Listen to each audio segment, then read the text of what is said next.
Hello everyone. इस video में हम सॉल्व करेंगे एक्सरसाइज 6.1 के सारे ही sums. I have taken the sums from chapter functions from Maharashtra government textbook mathematics 11th standard science. Let's begin. Check if the following relations are functions और not. कभी भी एक मैपिंग फंक्शन तब कहलाएगा जब डोमेन के हर एलिमेंट का one and only one image आएगा। अगर डोमेन में ऐसा कोई भी एलिमेंट है जिसका इमेज नहीं है, या ऐसा कोई भी एलिमेंट है जिसके मल्टीपल इमेजेस है कोडोमेन में, तो उसे हम फंक्शन नहीं कहेंगे। कोडोमेन में अगर कुछ एलिमेंट्स अनऑक्यूपाइड रहेंगे तो चलेगा, it is still a function. But domain का कोई भी एलिमेंट ऐसा नहीं होना चाहिए जिसका इमेज ना आए, या कोई एलिमेंट ऐसा नहीं होना चाहिए जिसके मल्टीपल इमेजेस आए। बेसिकली डोमेन के हर एलिमेंट का one and only one image रहेगा, तभी उस रिलेशन को हम फंक्शन बोल सकेंगे। सो यहां पर देखेंगे तो 2 1 0 -1 -2 इन सबका एक एक इमेज ही है। जैसे 2 का इमेज -3 आया, 1 का इमेज 1 आया, 0 का इमेज 2 आया, -1 का इमेज 1 आया और -2 का इमेज 5 आया। तो ये रिलेशन एक फंक्शन रहेगा। अगर तू ये सोच रहा है कि 1 और -1 दोनों का सेम इमेज आ गया तो ये चलेगा। If two elements have the same image it is totally fine, it is still a function. But like I said, relation होने के लिए फर्स्ट वाला सेट मतलब डोमेन के हर एलिमेंट का one and only one image होना चाहिए कोडोमेन में, तभी उसे तू फंक्शन बोल पाएगा। कंटिन्यू कर सेकंड वाले के साथ। इसमें देखेगा तो एलिमेंट आर देख, एलिमेंट आर का इमेज बी आया और एलिमेंट आर का इमेज डी भी आया। मतलब there is one element having more than one images in the codomain. तो ये वाला जो रिलेशन रहेगा it is not a function. तो बी मतलब this given relation here in in question number B is not a function. Continue कर C वाला। इसमें देख -2 का कोई इमेज नहीं आया, because -2 is an element in the domain and it does not have an image in the codomain. The given relation is not a function. तो सी भी तेरा फंक्शन नहीं है। कंटिन्यू कर। which sets of ordered pairs present sorry represent functions from a 1 2 3 4 to b -1 0 1 2 3।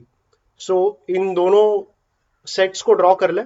1 2 3 4 becomes the set a and b is -1 0 1 2 and 3। if you check the first set, the ordered pairs are 1 0 3 3 2 -1 4 1 and 2 2। इनका mapping draw कर ले।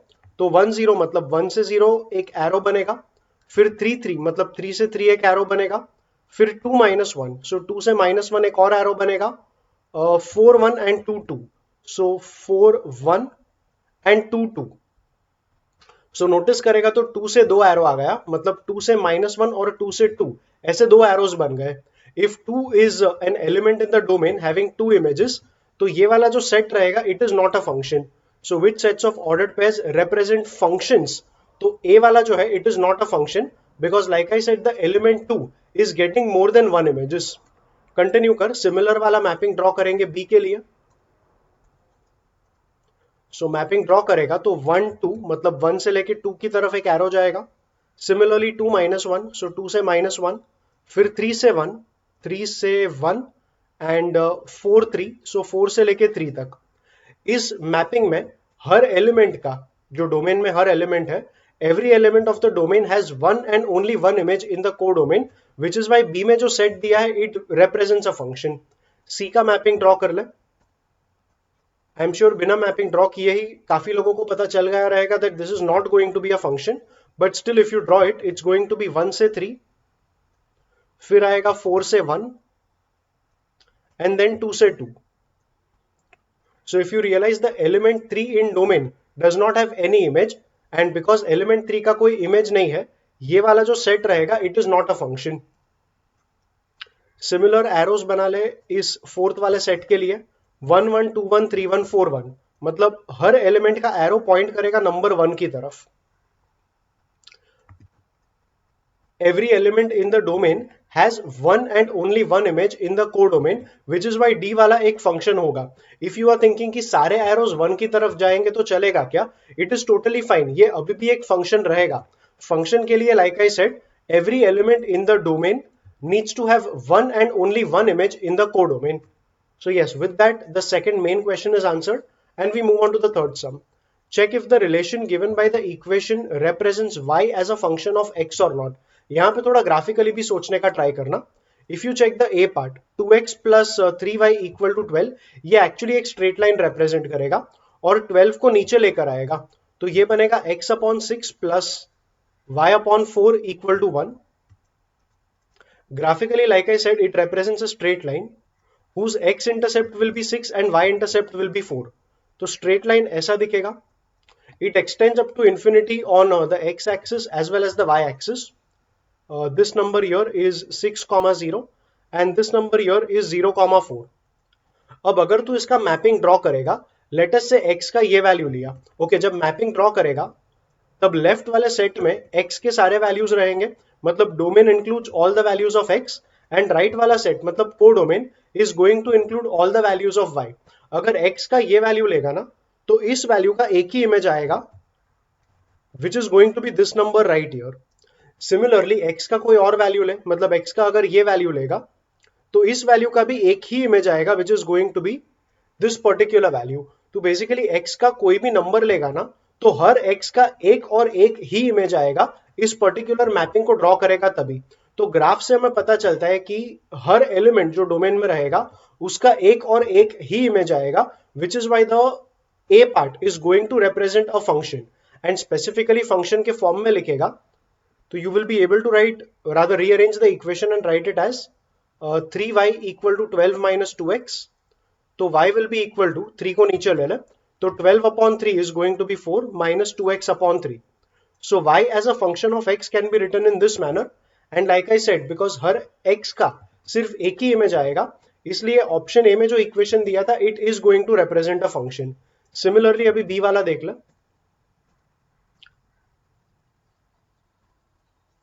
अगर B वाला check करेगा तो B वाले में y is going to be, y square rather is going to be 9 minus x, and square root ले ले तो this is going to be plus minus root over 9 minus x. मतलब x का कोई अगर एक वैल्यू लेगा तो वो पॉइंट करेगा y के दो वैल्यूज पर. मतलब मान ले मैंने x को ले लिया 0, अगर x को 0 लेंगे तो y स्क्वायर इक्वल टू 9 आएगा, तो y का वैल्यू आ जाएगा प्लस माइनस 3. मतलब अगर मैपिंग ड्रॉ करने का ट्राई करेगा, x के काफी सारे वैल्यूज रहेंगे, y के भी काफी सारे वैल्यूज रहेंगे, बट x का लाइक आई सेड अगर वैल्यू 0 लेगा तो it is going to have an image as 3 as well as minus 3, which is why this particular function, this particular relation or this particular equation cannot be classified as a function. तो b वाला part तेरा function नहीं होगा. Additionally अगर graph के form में भी सोचेगा तो ग्राफ के फॉर्म में इतना लेने की जरूरत नहीं थी. यू कैन सिंपली से y square is proportional to minus x, or rather you can take a minus common, write it as x minus 9. तो ये एक लेफ्टवर्ड ओपनिंग पैराबोला होगा जिसका वर्टेक्स आएगा 9,0. सो 9,0 is a point on x axis somewhere over here. It's a leftward opening parabola looking like this.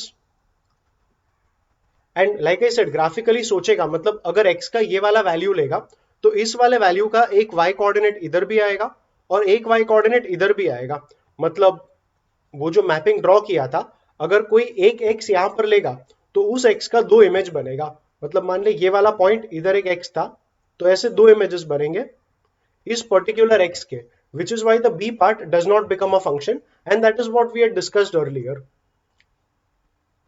Similar way में अभी c वाला try कर. अब c वाला भी जो है ना वो भी एक पैराबोला होगा, बट इसमें y स्क्वायर x का फंक्शन था, इसमें x स्क्वायर जो है वो y का फंक्शन बनेगा. इस केस में जो पैराबोला बनेगा it will be an upward opening parabola. अगर स्पेसिफिकली उसका ड्रॉ करने जाएगा तो you take that y on the right hand side, so you will have x square equal to y plus 25, and you can consider it as x square equal to y minus minus 25. तो इस parabola का जो vertex आएगा that will be 0, minus 25. 0, minus 25 y axis पे लाई करेगा somewhere over here on negative y. तो ये 0, minus 25, and because it is of the type x square equal to 4by, it will be an upward opening parabola. तो parabola इस तरह ऊपर की तरफ ओपन होगा. अब अगर मैं किसी एक x वैल्यू को कंसिडर करूं, मान ले इस x को कंसिडर करेगा तो इस x का एक ही इमेज आएगा. आई नो अगर इस इमेज के बारे में देखेगा तो ये जो इमेज है it is going to be an image for this x also. One image is going to have two X values pointing at it, but अगर एक एक्स वैल्यू लेगा तो एक एक्स का तो एक यूनिक इमेज ही, यूनिक नहीं बट एक एक्स का एक ही इमेज आएगा. If every X has only one image in Y then we call it a function. तो सी वाला जो है it is going to be a function, unlike the B part. Mapping draw करने का ट्राई करेगा तो mapping में कुछ ऐसा रहेगा, ये तेरा x और ये तेरा y, मतलब ये तेरा डोमेन और ये तेरा को डोमेन. ये वाला x वैल्यू मान ले यहां पर है, और ये वाला x वैल्यू मान ले यहां पर है. इन दोनों का इमेज तेरा सेम आएगा. So this value will point at this number only, this value will also point at the same number. But notice करेगा तो इसका एक ही इमेज आया और इसका भी सिर्फ एक ही इमेज आया, विच इज वाई ये फंक्शन था. आई नो इनके इमेजेस सेम हो गए, बट इमेजेस सेम होने से कोई प्रॉब्लम नहीं था. इमेजेस अगर सेम हुआ तो अभी भी फंक्शन रहेगा, just that every element in the domain should have one and only one image for that expression to be called a function. तो यहां पे सेटिस्फाई हुआ, इसलिए सी वाला फंक्शन था. एंड बस उसी डेफिनेशन के हेल्प से डी वाला पार्ट भी एनालाइज कर ले. तो डी वाला नोटिस करेगा 2y plus 10 is equals to 0. तो y का वैल्यू आ जाएगा -10 अपॉन 2 मतलब -5. ग्राफिकली देखेगा तो y equal to -5 is going to be a horizontal line below the x axis and parallel to the x axis. तो ये वाला लाइन बनेगा y इक्वल टू -5. x का ये वाला वैल्यू लिया तो it will point at y equal to -5. x का ये वाला वैल्यू भी पॉइंट करेगा y इक्वल टू -5 को. इनफैक्ट x का कोई भी वैल्यू ले लेगा तो on y it is going to point at -5 only. Mapping draw करेगा तो मैपिंग में x का हर वैल्यू, मान ले ये सारे अलग अलग वैल्यूज तूने x के मार्क करके रखे, एंड y का ये वैल्यू था -5. So all of these numbers are going to point at y equal to -5 only. If this is how the mapping looks, every x, if you see, every x has one and only one image in the codomain. सबका image -5 ही होगा. ये सबका image same हुआ वो problem नहीं है, but सबका एक ही इमेज आया. तो ये एक कंडीशन सेटिस्फाई होता है इस इक्वेशन का फंक्शन कहलाने के लिए. To put it in a simple language, ये जो इक्वेशन है it is going to be a function. और या वो डी पार्ट तेरा यहां से आंसर हुआ. सिमिलरली ई पार्ट ले ले. ई पार्ट को भी अगर रीअरेंज कर देगा तो ई पार्ट रीअरेंज करके मिलेगा 21 प्लस 6 मतलब 27 अपॉन 3 मतलब x equal to 9. x equal to 9 is the equation of a vertical line. तो अगर ये y एक्सिस है और ये x एक्सिस है, x पे 9 यहां पर रहेगा, इट्स द पॉइंट 9,0, और x इक्वल टू 9 मतलब यहां पर एक वर्टिकल लाइन. अब x पे देखेगा तो x के काफी सारे पॉइंट्स हैं जिनका कोई इमेज बन ही नहीं पाएगा, बिकॉज यहाँ पे वर्टिकली अगर तू थोड़ा ढूंढने जाएगा तो y का कोई पॉइंट ही नहीं आएगा. इनफैक्ट x इक्वल टू 9 देखेगा तो x इक्वल टू 9 का इधर भी इमेज बनेगा, x इक्वल टू 9 का ये इमेज भी बनेगा, x इक्वल टू 9 का ये इमेज भी बनेगा. इनफैक्ट x इक्वल टू 9 के y एक्सिस पे जितने भी वैल्यूज है वो सारे के सारे वैल्यूज x इक्वल टू 9 के इमेजेस बनेंगे. मैपिंग ड्रॉ करेगा तो these are several numbers. x पे 9 रहेगा, 9 के अलावा भी काफी सारे नंबर्स हैं, but the other numbers are not going to have an image, whereas the number 9 is going to have all values in the codomain, मतलब all real values of y are going to be images of 9.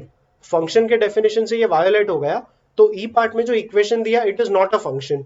ये function इसलिए नहीं है because एक element के multiple images आ गए, साथ में काफी सारे एलिमेंट्स ऐसे भी थे जिनके कोई इमेजेस ही नहीं थे.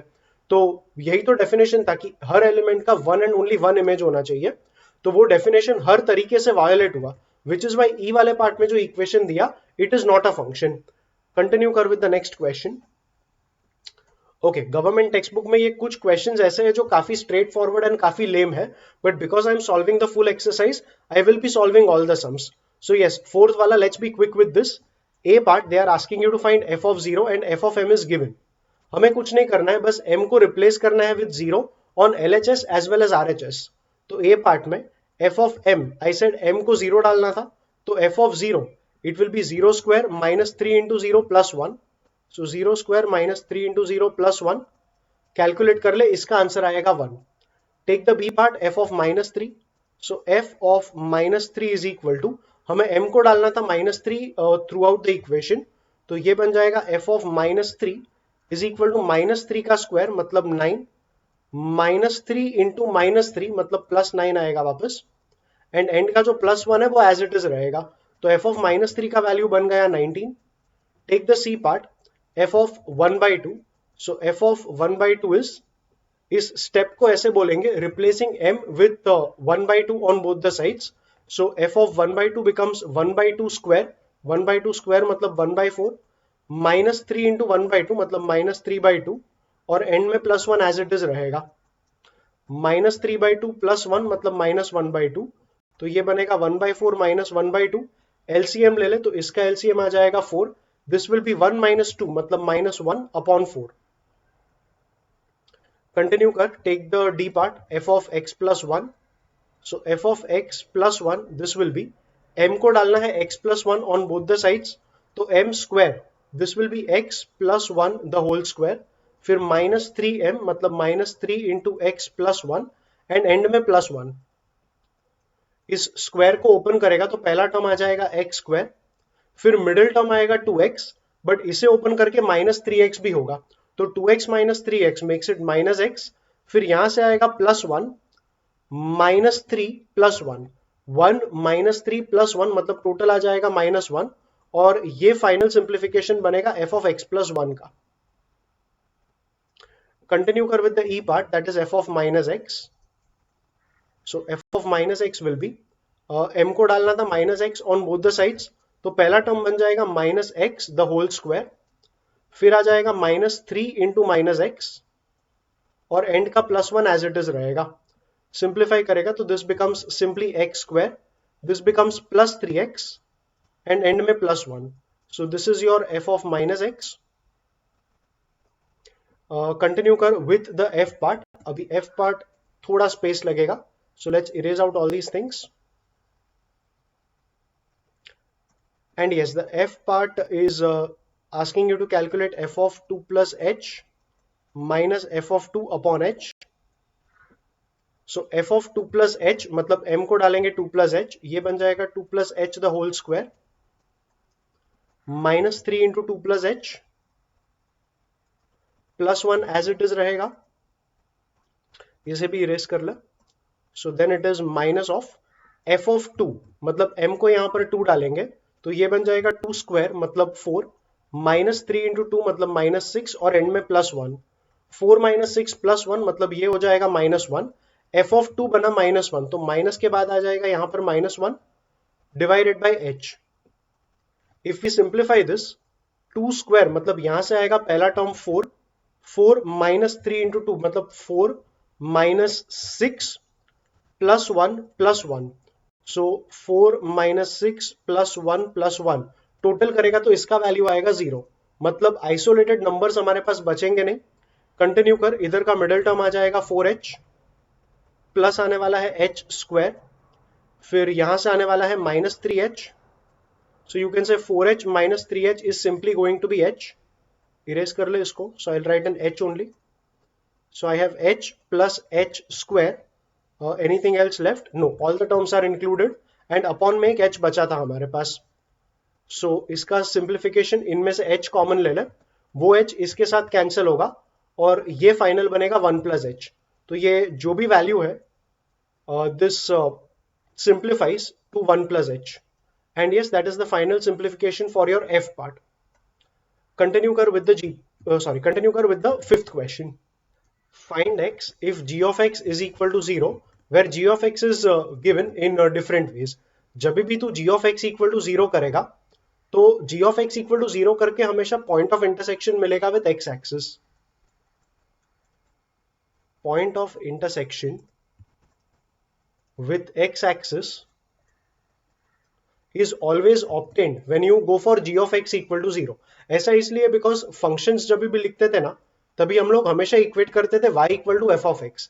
अगर x के साथ इंटरसेक्शन चाहिए तो तू y को 0 लेगा, अगर y 0 डाला तो बेसिकली तूने एफ एक्स इक्वल टू 0 किया। तो कभी भी किसी फंक्शन को 0 से इक्वेट करेंगे और उसको सॉल्व करेंगे तो x का जो भी वैल्यू आएगा it will represent point of intersection with x axis.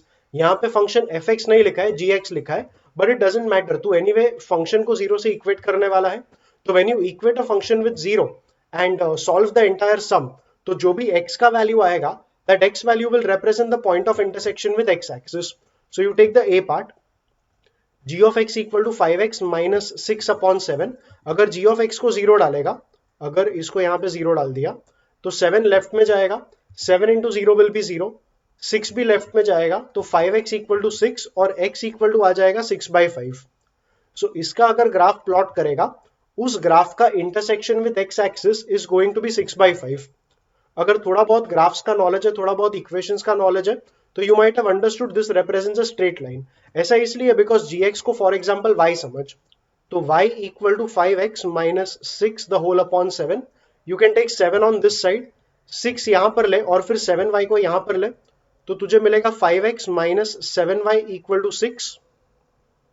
6 को नीचे ले ले, तो you will have 5x upon 6 minus 7y upon 6 is equal to 1. So this becomes the equation of a straight line जिसका x इंटरसेप्ट आएगा 6 upon 5 and y intercept आएगा minus 6 upon 7. So the straight line is going to look like this. Like I said, x intercept is 6 upon 5 and the y intercept here is minus 6 upon 7. Now that straight line is intersecting the x axis at this point and मैंने कहा था कि g of x को अगर 0 डालेगा तो x का जो भी वैल्यू मिलेगा it represents intersection with the x axis. हमें x का वैल्यू मिला था 6/5 and that itself we saw is the point of intersection of our graph with the x axis. So to continue कर with the b part. So yes, the b part says g of x equal to 18 minus 2x square upon 7. g of x को 0 डाल, 7 यहां पर जाएगा, 2x square को left में ले, तो 2x square इक्वल टू 18 मतलब x square equal to 9. So x का वैल्यू आ जाएगा प्लस माइनस 3. वंस अगेन इसका अगर ग्राफ प्लॉट करेगा तो x के ये वैल्यूज वही वैल्यूज होंगे जहां पे इसका ग्राफ इंटरसेक्ट करेगा x एक्सिस को.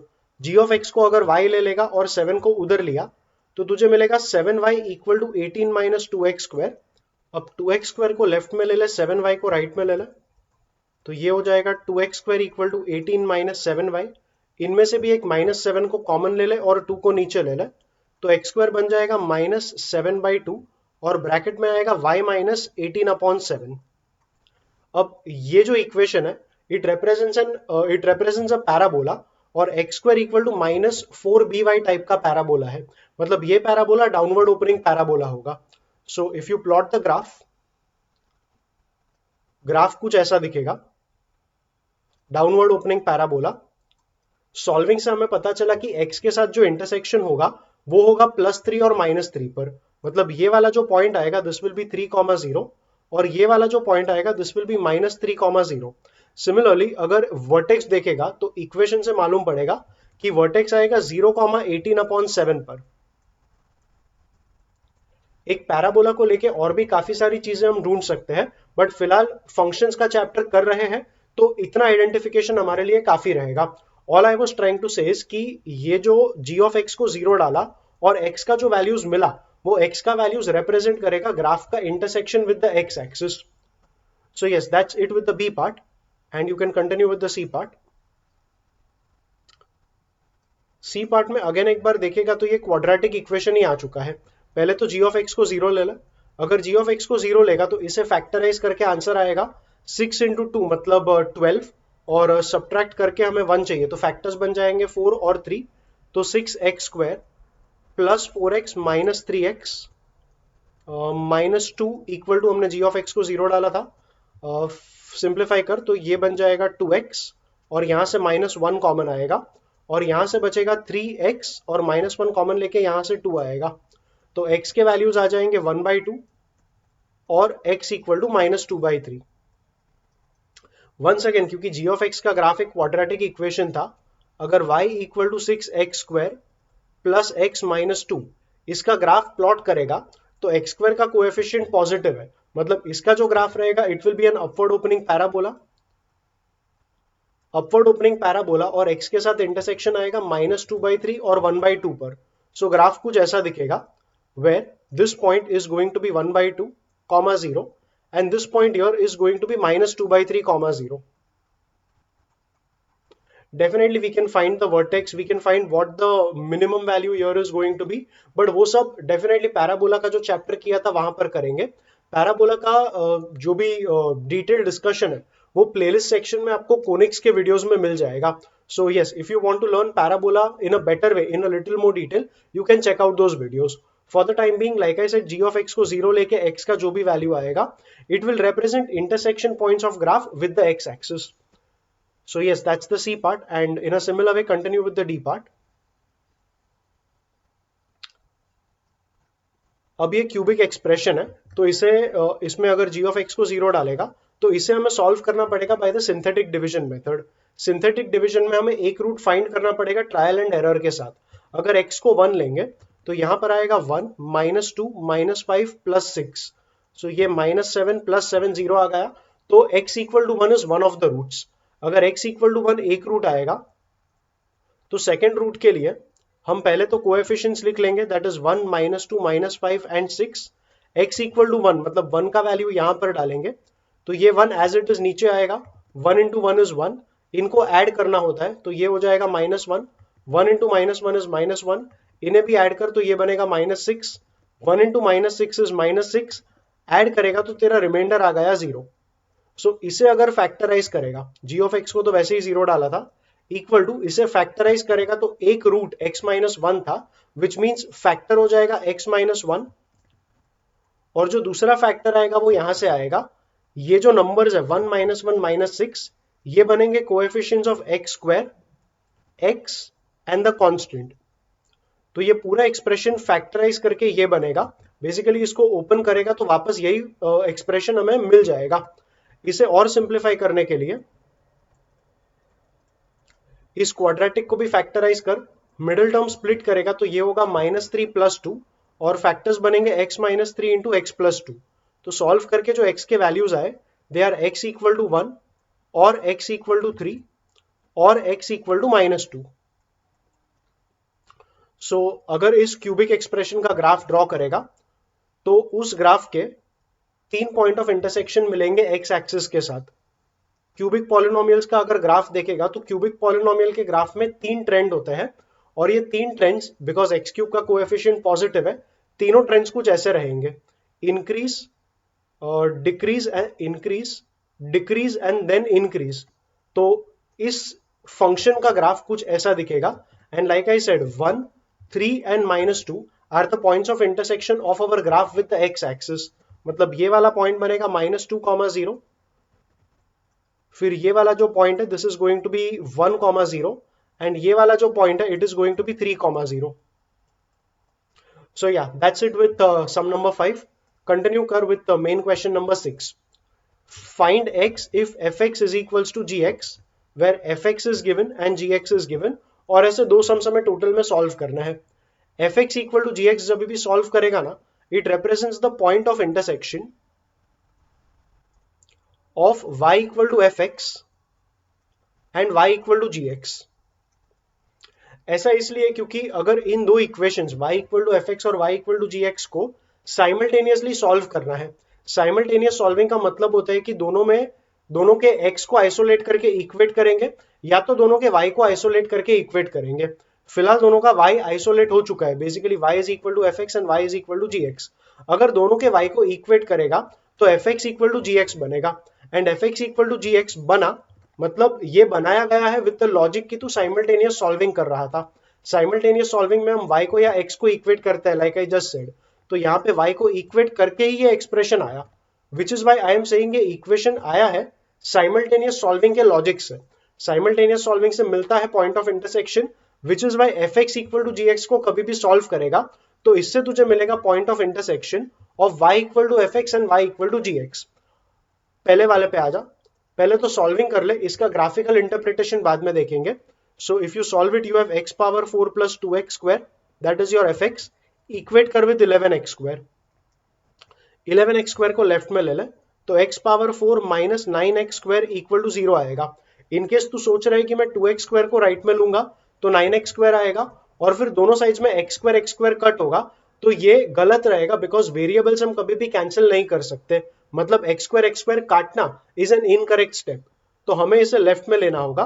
एक्स स्क्वायर इसमें से कॉमन आएगा तो यहां से बचेगा x square minus 9 equal to 0। तो एक पॉसिबिलिटी होगा एक्स स्क्वायर इक्वल टू 0 और दूसरा पॉसिबिलिटी होगा एक्स स्क्वायर इक्वल टू 9। तो यहां से x का वैल्यू 0 आएगा और यहां से आ जाएगा x का वैल्यू प्लस माइनस 3। तो x equal to 0 and x equal to plus minus 3 ये रहेंगे point of intersection of this graph as well as this graph. अब नोटिस करेगा तो ये ग्राफ का पावर 4 है एंड पावर 4 वाला ग्राफ मतलब इसका ग्राफ अगर ड्रॉ करेगा तो इस ग्राफ में टोटल तुझे 4 ट्रेंड दिखेंगे। अगर x का बहुत बड़ा नेगेटिव वैल्यू लेगा तो ग्राफ शुरू होगा सेकेंड क्वाड्रेंट से और ग्राफ का जो शेप रहेगा it is going to look something like this. Okay, now it's actually this. थोड़ा और स्ट्रिक्टली ड्रॉ करेगा तो ऐसा वाला शेप दिखेगा इस वाले ग्राफ का। और इस ग्राफ को प्लॉट करेगा तो ये सिंपल एक पैराबोला का ग्राफ रहेगा जो अपवर्ड ओपनिंग रहेगा और इसका जो ग्राफ आएगा that will be having its vertex at the origin. तो सेकंड फंक्शन है उसका ग्राफ ऐसा दिखेगा।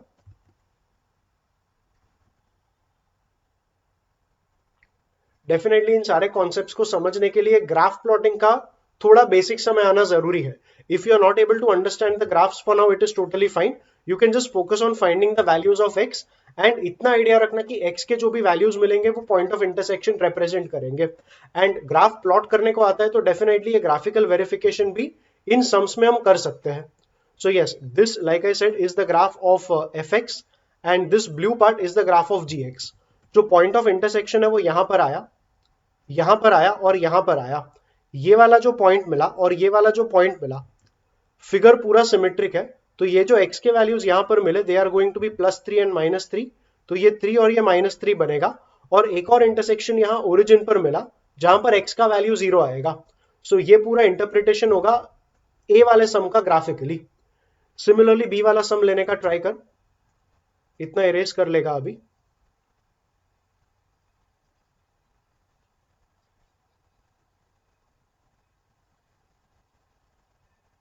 So yes, just equate the two things. Root over x minus 3 equal to 5 minus x. So root x minus 3 equal to 5 minus x. Take these both terms on the left. तो ये बनेगा x plus root x minus 8 equal to 0. This becomes a quadratic in terms of root x. मतलब इसे तू समझ पाएगा root x the whole square. Now because this is a quadratic in root x का वैल्यू मिल पाएगा by the quadratic formula. Quadratic formula इसलिए बिकॉज इसके factors integers, we are not getting integer numbers as the factors of this quadratic equation. तो root निकालेंगे by the quadratic formula. तो क्योंकि क्वाड्रेटिक था रूट एक्स के टर्म्स में, root x का वैल्यू बनेगा -b मतलब -1 प्लस माइनस बी स्क्वायर मतलब 1 -4a मतलब 1 और c मतलब -8 the whole divided by 2a मतलब 2 into 1। सिंप्लीफाई करेगा तो रूट एक्स बनेगा -1 plus minus this is 32 and 1 मतलब 33। So root 33 divided by 2। हमें x का वैल्यू चाहिए था तो दोनों साइड्स को हम स्क्वायर करेंगे। स्क्वायर करके ये आएगा 1 प्लस 33 मतलब 34। मिडिल टर्म बन जाएगा plus minus. So plus minus 2 root 33 divided by 2 का भी स्क्वायर आएगा 4। सो इधर से एक 2 कॉमन लेके 4 के साथ कैंसिल कर तो फाइनल आंसर आएगा 17 plus minus root 33 divided by 4। So ये जो x के दो वैल्यूज बने they are going to represent the intersection of this graph and this graph. इनके भी ग्राफ्स अगर एक बार ड्रॉ कर लेगा। सो फर्स्ट ग्राफ है y equal to root over x minus 3, y equal to root x minus 3 और second graph था y equal to 5 minus x। Okay, इसमें अगर 3 को लेफ्ट में ले लेगा तो y plus 3 equal to root x आएगा एंड स्क्वायर कर दे तो x equal to y plus 3 the whole square आ जाएगा। Now once again this represents a parabola और ये राइटवर्ड ओपनिंग पैराबोला होगा बिकॉज इसका equation it's of the type y square equal to 4x। Rightward opening parabola और इसका vertex आएगा 0, -3 पर। 0, -3 is somewhere over here.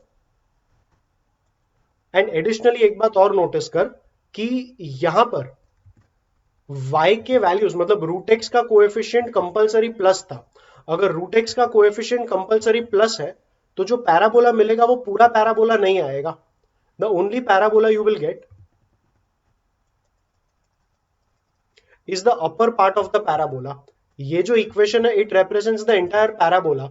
But given the setup, अगर ये वाला इक्वेशन कंसिडर करेगा तो पैराबोला का सिर्फ ऊपर का पार्ट ही रिप्रेजेंट होगा by this equation. The lower part is not going to be represented by this equation. So basically हमारे पास सिर्फ इतना ही पार्ट है for the function that they have given us in the question. 5 minus x देख ले. 5 minus x देखेगा तो इसे रीअरेंज कर. This will be x plus y equal to 5 और 5 को भी नीचे ले ले. तो x upon 5 plus y upon 5 equal to 1 आएगा. एंड दिस मीन्स दैट इसका ग्राफ जो रहेगा it is a straight line with the x and y intercepts being both equal to 5. तो इसका जो ग्राफ रहेगा it is going to look like this. थोड़ा और एक्सटेंड करेगा तो यहां पर भी एक पॉइंट ऑफ इंटरसेक्शन आएगा. सो ये तेरा g ऑफ x का ग्राफ और ये तेरा f ऑफ x का ग्राफ. नोटिस करेगा तो दो पॉइंट ऑफ इंटरसेक्शन आया. एक पॉइंट ऑफ इंटरसेक्शन इधर है एंड एक पॉइंट ऑफ इंटरसेक्शन थोड़ा दूर यहां पर कहीं पर रहेगा. और इनके जो x कोऑर्डिनेट्स बनेंगे, मतलब x एक्सिस पे ये वाला जो वैल्यू आएगा और x एक्सिस पर यहां पे जो वैल्यू आएगा वो वही वैल्यूज है जो यहां पर सॉल्विंग करके हमें मिला था. तो बड़ा वैल्यू रहेगा 17 प्लस रूट 33/4 और छोटा वैल्यू रहेगा 17 minus root 33/4. So this is going to be the smaller number 17 minus root 33/4 and this here is going to be the bigger number 17 plus root 33 divided by 4.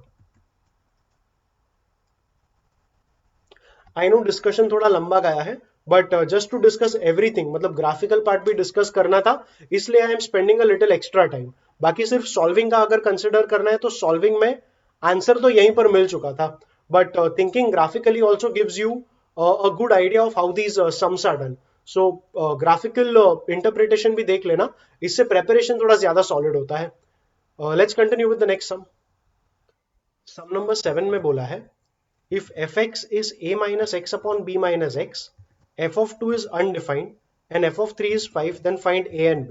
If f of 2 is undefined, f of 2 undefined मतलब जब x को 2 डालेगा तब इसका denominator 0 आना चाहिए. सो denominator में x को 2 डाल दे. सो ये बनेगा b minus 2 and like I said f of 2 undefined मतलब डिनोमिनेटर 0 आएगा. तो यहां से b का वैल्यू आ गया 2. सिमिलरली उन्होंने बोला है f of 3 is 5. So f of 3 मतलब x को यहां पर 3 डाल दे.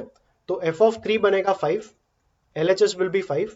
a माइनस x को 3 डाला था सो a minus 3 upon b minus 3 और b 2 था तो नीचे आ जाएगा 2 माइनस 3. ये बनेगा -1. इसे लेफ्ट में ले तो -5 और 3 को लेफ्ट में ले तो a का वैल्यू आ जाएगा -5 एंड +3. सो a का वैल्यू आ जाएगा -2. So yes you have your values of a and b for sum number 7. Continue कर with sum number 8. Find the domain and range of the following functions. So if you see the part a, fx equal to this. Clearly ये वाला जो equation है it is going to be मतलब ये quadratic equation है. तो graph रहेगा upward opening parabola. Upward opening parabola के लिए upward opening parabola, not exactly this because I am not sure whether the roots are one negative and one positive, but it will be an upward opening parabola. जो भी उसका vertex रहेगा, vertex का y coordinate ही तेरा minimum value रहेगा. तो इस parabola का वर्टेक्स फाइंड करेंगे और वहां से हमें मिल जाएगा minimum value of our function and so range will be that minimum value up till infinity. and domain देखेगा तो x का ऐसा कोई भी वैल्यू नहीं है जिसके लिए डिनोमिनेटर 0 होगा या रूट के अंदर एक नेगेटिव नंबर आएगा. इनफैक्ट स्क्वायर रूट का टर्म इस पूरे एक्सप्रेशन में है ही नहीं. तो डोमेन बन जाएगा set of all real numbers because the function is going to exist for all real values of x. So domain like I said is the set of all real numbers और इस quadratic को solve करके इस parabola का vertex निकालेंगे. So y will be equal to, इन दोनों में से 7 कॉमन ले ले तो 7 into x square plus 4x by 7. इस -1 को ब्रैकेट के बाहर रहने दे. 4x बाई 7 मतलब x का कोएफिशिएंट 4/7. इसका हाफ कर तो ये बनेगा 2/7. इसका स्क्वायर कर तो ये बनेगा 4/49. 4/49 ऐड करेंगे और बैलेंस करने के लिए सब्ट्रैक्ट भी करेंगे. ये -4/49 मल्टीप्लाई कर 7 के साथ तो ये बनेगा -4/7 और इसे ब्रैकेट के बाहर लिख ले. So you can erase that -4/49 and 7 से मल्टीप्लाई करके मिला था -4/7 जिसे हमने ब्रैकेट के बाहर लिखा। तो इसका टोटल बन जाएगा -11/7। इसे राइट में सॉरी लेफ्ट में ले लें तो y plus 11/7 equal to 7 into x plus 2/7 the whole square. तो क्लियरली इसका जो वर्टेक्स बना, द वर्टेक्स इज -2/7 कॉमा -11/7। तो अगर ये पैराबोला ड्रॉ करेगा x y, it's a point in the third quadrant, तो वर्टेक्स यहां पर रहेगा और अपवर्ड ओपनिंग पैराबोला है तो कुछ ऐसा दिखेगा। इनफैक्ट एक्स को अगर 0 डालेगा ना, इसमें एक्स को 0 डाल के -1 आया, सो यस दिस इज करेक्ट। ये तेरा इंटरसेक्शन है 0, -1। एक्स को 0 डाला मतलब इंटरसेक्शन विद वाई मिलेगा। And yes this is how the parabola will look like. मैंने कहा वर्टेक्स का वाई कोऑर्डिनेट ही तेरा मिनिमम वैल्यू रहेगा, तो वर्टेक्स का वाई कोऑर्डिनेट बना -11/7, तो minimum value of the function is becoming -11/7। तो जो तेरा रेंज आएगा, the range will B -11/7 to infinity. And yes, that's the answer to your first part. Domain is the set of all real numbers and range is all numbers ranging from -11/7 to infinity. Continue kar with the B part. Now this is a graph of the type linear by linear. Linear by linear का graph plot करने के लिए सबसे पहले ये समझ denominator 0 कहां पर होगा। Denominator will be 0 when x is exactly equal to 2। तो x इक्वल टू 2 पर एक वर्टिकल लाइन बना दे। So this is the number 2 on the x axis. This is x, this is y. ऊपर नीचे x के साथ डिवाइड कर, तो ये बनेगा 1 plus 4/x divided by 1 minus 2/x। अगर x को इंफिनिटी डालेगा, for x equal to infinity, चाहे प्लस इंफिनिटी डाल चाहे माइनस इंफिनिटी डाल, मतलब I will put plus minus infinity, तो ये दोनों टर्म्स जो है वो 0 हो जाएंगे और हमारे पास बचेगा g ऑफ x, मतलब y coordinate for the function. y का वैल्यू आएगा 1। So for x equal to plus minus infinity y will be equal to 1, मतलब towards the extreme right end towards the extreme left the graph is going to approach y equal to 1। y equal to 1 एक horizontal line रहेगा इस तरीके से, like I said y equal to 1, मतलब it's going to be hitting the number 1 over here on the y axis. अगर इस equation में मैं x का वैल्यू 2 से हल्का सा बड़ा ले लूं, मतलब इसी इक्वेशन में अगर मैं x को ले लूं 2.001, तो ये x का वैल्यू 2 से थोड़ा सा बड़ा हो गया, तो -2 मतलब x -2 is going to be positive. It will be approximately 0, but ये नंबर जो है वो पॉजिटिव रहेगा। सिमिलरली x प्लस 4 करेगा, x का वैल्यू वॉज अप्रोक्सीमेटली 2, तो 2 प्लस 4 मतलब अप्रोक्सीमेटली 6 आएगा। कहने का मतलब है ऊपर का नंबर पॉजिटिव आएगा, तो x का 2 से थोड़ा बड़ा वैल्यू लेके ऊपर भी पॉजिटिव नंबर आया, नीचे भी पॉजिटिव नंबर आया, मतलब 2 से बड़े नंबर पे हम अप्रोच करेंगे प्लस इंफिनिटी को। तो ये 2 था, 2 से थोड़ा सा बड़ा नंबर, और हमारा ग्राफ अप्रोच करेगा प्लस इंफिनिटी को। तो जैसे ही तू राइट में आएगा वैसे ये ग्राफ रिड्यूस होगा, एंड रिड्यूस होते होते वी जस्ट सॉ दैट अगर एक्सट्रीम राइट में जाएगा तो ग्राफ अप्रोच करेगा y इक्वल टू 1 को, मतलब ग्राफ इस रेंज में कुछ ऐसा दिखेगा। सो यस, 2 से बड़े नंबर के लिए, मतलब 2 के राइट में the graph is going to be having this trend, where exactly at 2 it is going to approach plus infinity on the right hand side, and अगर एक्सट्रीम राइट में जाएगा तो ग्राफ हॉरिजॉन्टल होते होते y इक्वल टू 1 को approach करते रहेगा। It will never intersect y equal to 1, it will just keep coming closer and closer to y equal to 1। What happens अगर मैं 2 से छोटा नंबर ले लूं, 2 से जस्ट छोटा नंबर ले, मतलब लेट्स से यू टेक 1.999, सो अगर मैं x का वैल्यू ले लूं एज 1.999, तो x माइनस 2 जो है वो नेगेटिव बनेगा, it will be very close to 0, but नीचे x minus 2 is going to be a negative number approximately equal to 0, and ऊपर था x प्लस 4, x का वैल्यू अप्रोक्सीमेटली 2 था, तो ये x प्लस 4 अप्रोक्सीमेटली 6 बनेगा, क्योंकि x का वैल्यू थोड़ा 2 से छोटा था, न्यूमरेटर का वैल्यू 6 से थोड़ा छोटा बनेगा, समथिंग लाइक 5.999। तो ऊपर का नंबर पॉजिटिव आया बट नीचे का नंबर नेगेटिव आया, तो 2 के जस्ट लेफ्ट में I am going to approach negative infinity. Negative infinity को 2 के लेफ्ट में अप्रोच किया और जैसे ही मैं इस तरफ जाऊंगा, I am again going to approach the line y equal to 1। तो इस तरफ का ग्राफ कुछ ऐसा दिखेगा।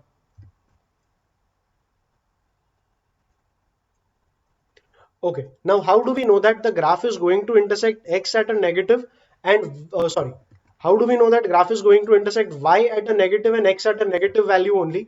ये भी पॉसिबल था कि ग्राफ ऐसे ऊपर से चला जाए और x और y दोनों को पॉजिटिव वैल्यूज पे ही कट करेगा। अगर एक्स वाई के साथ इंटरसेक्शन चाहिए तो बेसिक मेथड था, x को जीरो लेके y के साथ इंटरसेक्शन निकालेंगे और y को जीरो लेके x के साथ इंटरसेक्शन निकालेंगे। So if I erase everything, let us से यहां पर मैंने x को जीरो ले लिया, x को जीरो लेंगे तो ऊपर आ जाएगा 4 और नीचे आ जाएगा -2। तो 4 अपॉन -2 गिव्स यू -2, मतलब x को जीरो लेके y का वैल्यू -2 आया। It means this value here, मतलब intersection of the graph with the y axis is going to be 0, -2। Similarly intersection with x चाहिए, इंटरसेक्शन विद x के लिए y को मतलब gx को जीरो ले ले। अगर gx को जीरो लेगा तो x -2 लेफ्ट में ले, तो 0 into x minus two will be 0 only. x plus 4 equal to 0, 4 को लेफ्ट में ले तो x इक्वल टू -4 आएगा, मतलब ये नंबर यहां पर बन जाएगा -4, 0। सो graph will intersect x axis at a negative number and y axis also at a negative number, इसलिए ग्राफ ऐसे नीचे से चला गया। अगर ये दोनों पॉजिटिव आते तो ग्राफ ऊपर से जाता, इस तरीके से, जहां x और y दोनों के साथ इंटरसेक्शन तेरा पॉजिटिव आता। सो yes, this is finally the graph of your function. और ग्राफिकली देखेगा तो क्लियरली डोमेन में तेरा x इक्वल टू 2 एग्जिस्ट नहीं करेगा, बिकॉज x इक्वल टू 2 पे फंक्शन का कोई वैल्यू ही नहीं है। तो इस वाले सम के लिए domain is going to be the set of all real numbers minus the specific value 2 and range देखेगा तो रेंज के लिए भी देख y का हर वैल्यू ऑक्यूपाई हुआ एक्सेप्ट 1, बिकॉज ग्राफ पे देखेगा तो y इक्वल टू 1 पे कोई भी पॉइंट मिला ही नहीं है तुझे। तो ग्राफिकली देखेगा तो y equal to 1 is an excluded value from the range, so range will be r -1। ये मैंने डिस्कस किया graphical method for solving the sum, मतलब ग्राफ अगर प्लॉट करने को आता है तो ग्राफिकली इतना सोच के तू रेंज एंड डोमेन बता पाएगा। अब एक्चुअल मेथड क्या रहेगा, टेक्स्ट बुक मेथड। तो टेक्स्ट बुक मेथड कुछ ऐसा है,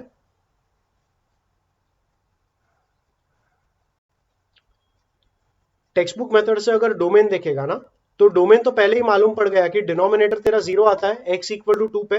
तो domain is straight away set of all real numbers -2, और रेंज के लिए इस g ऑफ x को y ले ले, तो y equal to x plus 4 upon x -2 आएगा। जैसे इसमें y को आइसोलेट किया, तू रीअरेंज करके अभी x को आइसोलेट कर, मतलब take denominator to the left, ये बनेगा y x -2x is equal to x plus 4। अभी sorry y x -2y is equal to x plus 4, x का टर्म यहां पर ले, 2y को वहां पर ले ले, so y x -x is equals to 2y plus 4, और यहां से x कॉमन ले ले, तो x into y -1 is equal to 2y plus 4 and x बन जाएगा 2y प्लस 4 अपॉन y -1। अब x को आइसोलेट करके हमने y के टर्म्स में लेकर आए, यहां पर क्लियरली y -1 में y को तो 1 नहीं डाल पाएगा, नहीं तो डिनोमिनेटर 0 आएगा, तो y का वैल्यू 1 पॉसिबल नहीं है, every other value other than 1 is acceptable. तो जो रेंज है, रेंज मतलब y के सारे acceptable values, they are all real numbers -1, because like I said 1 अगर y का वैल्यू ले लेगा तो इसमें डिनोमिनेटर 0 आएगा and that is not acceptable. तो रेंज बन जाएगा set of all real numbers -1। तो ये तेरा एल्जेब्रिक मेथड है, मतलब ये तेरा टेक्स्ट बुक मेथड रहेगा, वर्किंग मेथड रहेगा for solving this type of sums to find your domain and range.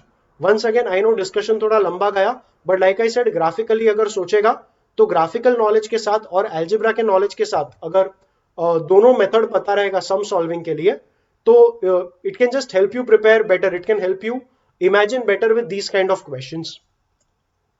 To continue कर विद द सी पार्ट, ऊपर और नीचे नोटिस करेगा तो ये रूट ओवर एक्स प्लस 5 और ये रूट ओवर एक्स प्लस 5 का ही स्क्वायर है। अगर दोनों को कैंसिल कर देगा तो ये बचेगा 1 upon root over x plus 5। अब डोमेन के लिए x प्लस 5 जो है वो रूट के अंदर आ गया, तो x plus 5 cannot be a negative number, तो x plus 5 has to be greater than और equal to 0। Additionally x plus 5 denominator में है, तो x प्लस 5 अगर 0 हुआ तो भी नहीं चलेगा, बिकॉज डिनोमिनेटर में हमें 0 एक्सेप्टेबल नहीं है।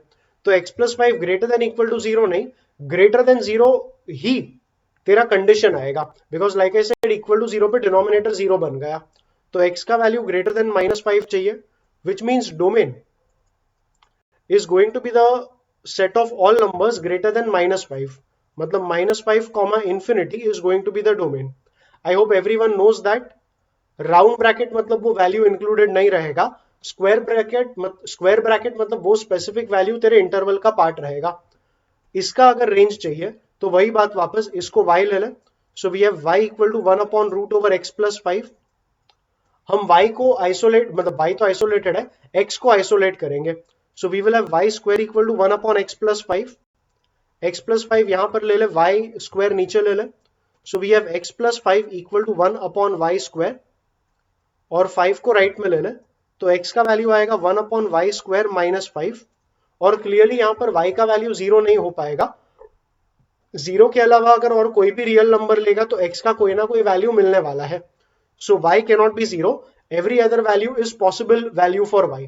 तो जो रेंज बनेगा, that is the set of all acceptable values for y is the set of all real numbers except the value 0। So range बनेगा set of all real numbers minus 0। And yes, that's how you are answering the C part. अब इस type के functions के graph थोड़े ज्यादा complex हो जाएंगे। इस टाइप के ग्राफ्स कोई बेसिक ग्राफ्स नहीं है, मतलब जो हम parabola, conics, parabola, ellipse, hyperbola, circles वगैरह पढ़ते थे, उस टाइप का कोई बेसिक ग्राफ नहीं है, इसलिए इसको फिलहाल प्लॉट नहीं करेंगे। एंड इसका जो भी सोल्यूशन रहेगा वो सिर्फ ये अलजेब्रिक सोल्यूशन हम एक्सेप्ट करके आगे बढ़ेंगे। कंटिन्यू कर with the D part. The D part says y is equals to cube root of x plus 1।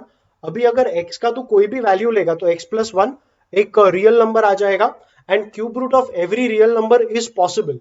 तो इसका जो डोमेन आएगा, it is going to be the set of all real numbers. And range के लिए like we have always been doing algebraically, हम x को isolate कर देंगे। तो यहां पर आएगा y equal to x plus 1 का क्यूब रूट मतलब power 1/3, cube on both the sides, so y cube will be x plus 1 and x finally बन जाएगा y क्यूब माइनस 1। सो यहां पर y का अगर तू कोई भी वैल्यू ले लेगा तो रूट के अंदर नेगेटिव नंबर नहीं आएगा और कहीं डिनोमिनेटर भी 0 नहीं हो रहा है, which is why the range मतलब all acceptable values for y is going to be the set of all real numbers. So for the D part, domain is the set of all real numbers and range is also the set of all real numbers. Continue कर with the E part. यहाँ पर root आ चुका है, तो root के अंदर हमें ensure करना होगा कि कोई नेगेटिव नंबर ना मिले। अगर ये दोनों ब्रैकेट्स देखेगा तो x minus 2 and 5 minus x मिला है। सो तू नंबर लाइन पे 2 और 5 ये दोनों पॉइंट्स को इमेजिन कर। अगर x का वैल्यू 5 से ग्रेटर लेगा, if x is greater than 5, then x minus 2 positive आएगा एंड 5 माइनस एक्स करेगा तो ये नेगेटिव आएगा। It's like you take any number, think of the number as 6 और 7 और 8। अगर 7 लिया तो 7 माइनस 2 पॉजिटिव आया एंड 5 माइनस 7 नेगेटिव आया। So not necessarily 7, but x का कोई भी वैल्यू 5 से अगर बड़ा लेगा तो x माइनस 2 पॉजिटिव आएगा और 5 माइनस एक्स नेगेटिव आएगा। मतलब ये जो मल्टीप्लीकेशन होगा ये एक नेगेटिव नंबर आएगा, और नेगेटिव नंबर रूट के अंदर आया तो ये एक्सेप्टेबल नहीं रहेगा। मतलब x का ऐसा कोई भी वैल्यू जो 5 से बड़ा होगा वो हमारे डोमेन का पार्ट नहीं हो पाएगा। सो ये तो हमने चेक कर लिया, x के वैल्यूज 5 से बड़े होंगे इसके लिए। What if I take a value of x in between 2 and 5? अगर x 2 और 5 के बीच में रहेगा तो x माइनस 2 क्लियरली पॉजिटिव आएगा, और 5 माइनस एक्स करेगा तो ये भी पॉजिटिव आएगा। सो x माइनस 2 मतलब पहला ब्रैकेट पॉजिटिव, 5 माइनस एक्स मतलब दूसरा ब्रैकेट भी positive. Positive into positive gives a positive number inside the square root which is acceptable. So 2 से 5 के बीच में हर नंबर एक्सेप्टेबल रहेगा। एग्जैक्टली एट 2 एंड 5, यहाँ पे x को 2 या x को 5 डालेगा तो रूट के अंदर 0 आएगा and root 0 is equal to 0। मतलब 2 and 5 also are acceptable values. मतलब x equal to 2 and x equal to 5 is going to be a part of the domain. Similarly 2 से छोटा वैल्यू लेने का ट्राई कर। अगर 2 से छोटा वैल्यू लेगा x के लिए तो x माइनस टू नेगेटिव आ जाएगा, बट 5 माइनस एक्स करेगा तो ये पॉजिटिव आएगा. X minus 2 will be negative and 5 minus x will be positive. So when you consider these signs for the two brackets, negative into positive will give a negative number. Root के अंदर negative number acceptable नहीं होगा, इसलिए 2 से छोटे values भी हमारे domain में एक्सेप्टेबल नहीं रहेंगे. So finally we saw that the only acceptable values for x are the ones which lie between 2 and 5. So E part के लिए जो तेरा डोमेन बनेगा, it is going to be the set of all real numbers from 2 to 5, and square bracket इसलिए बनाया because 2 and 5 were acceptable values, they were included in our domain, because like I said 2 and 5 अगर x का value डालेगा तो root के अंदर 0 आएगा and that is acceptable. So yes, domain is the set of all real numbers between 2 and 5 where 2 and 5 are included in the range. In the range मतलब in the set of values that were taken for domain. अब range चाहिए. इस वाले part को देखेगा ना तो again this is going to be a parabola only. इसका अगर ब्रैकेट ओपन करेगा तो this is going to be x into minus x मतलब माइनस एक्स स्क्वायर, फिर आएगा 5x प्लस 2x मतलब प्लस 7x, और माइनस 2 इंटू 5 मतलब माइनस 10. इसका रूट ले ले तो this is equals to fx मतलब y. तो y इक्वल टू ये जो रूट आया ये तेरा फंक्शन होगा. लाइक आई सेड रूट के अंदर क्वाड्रेटिक आया, और सिर्फ अगर क्वाड्रेटिक इक्वेशन देखेगा ना तो क्वाड्रेटिक इक्वेशन का graph will be a parabola. X square का कोएफिशिएंट नेगेटिव आया, एक्स स्क्वायर का नेगेटिव कोएफिशिएंट मतलब ये एक डाउनवर्ड ओपनिंग पैराबोला रहेगा. इस डाउनवर्ड ओपनिंग पैराबोला का सिर्फ इस वाले पार्ट का बोल रहा हूं, इस डाउनवर्ड ओपनिंग पैराबोला का वर्टेक्स ढूंढने का ट्राई कर. So you will have minus x square plus 7x minus 10 is equal to y. Okay, इसी को थोड़ा यहां पे सॉल्व कर लेंगे. So we will have minus common x square minus 7x minus 10 बाहर इक्वल टू वाई. 7 का हाफ आ जाएगा 7/2, और स्क्वायर करेगा तो ये हो जाएगा प्लस 49/4. बैलेंस करने के लिए minus 49/4, but minus of minus makes it plus, और वो प्लस 49/4 हम यहां पर लिख लेंगे. So simplify this, this becomes minus of x minus 7/2 the whole square. इसका टोटल कर तो ये बनेगा प्लस 9/4, और उसे राइट में ले ले. So this will B y minus 9/4, and now if you see the vertex becomes 7/2 comma 9/4. 7/2 comma 9/4 is a point somewhere in the first quadrant. 7/2 comma 9/4 is a point in the first quadrant, and like I said graph is going to be a downward opening parabola only for this part. So ये parabola इस तरीके से downward opening रहेगा. तो सिर्फ इस वाले part का मतलब सिर्फ इस वाले पार्ट का जो रेंज आएगा, इसके वैल्यूज दे रेंज फ्रॉम 9/4 मतलब y coordinate here up to minus infinity. मतलब इसका जो रेंज आया that is from minus infinity to 9/4. But क्योंकि हमें रूट लेना था, ये पार्ट ऑफ द ग्राफ हमारा एग्जिस्ट ही नहीं करेगा, बिकॉज ये सारे नंबर्स जो है वो नेगेटिव नंबर्स हो जाएंगे.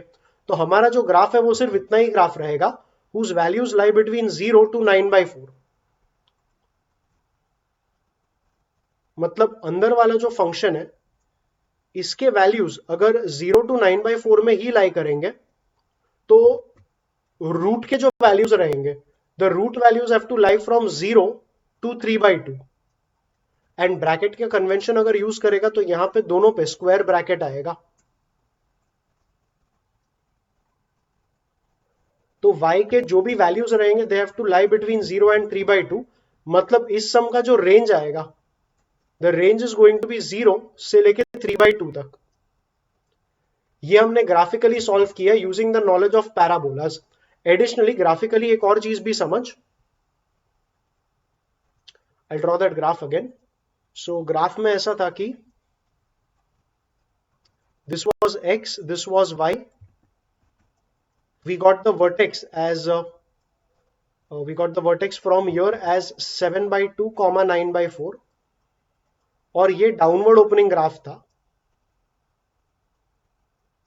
बट ये ग्राफ सिर्फ अंदर का जो फंक्शन है उसका ग्राफ था।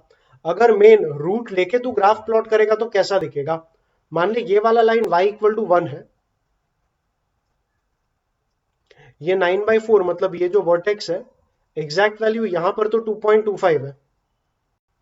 सो y इक्वल टू 1 का अगर ये वाला लाइन है तो रूट लेके अगर प्लॉट करेगा, y से जो छोटे नंबर्स है इनका रूट अपने वैल्यू से बड़ा होगा। मतलब जैसे रूट ओवर 0.25 करेगा तो ये 0.5 आएगा। मतलब 1 से छोटे वैल्यूज का रूट लेगा तो वो एक्चुअल वैल्यू से बड़ा रहेगा, वेरएज 1 से बड़े वैल्यूज का रूट लेगा तो वो एक्चुअल वैल्यू से छोटा हो जाएगा।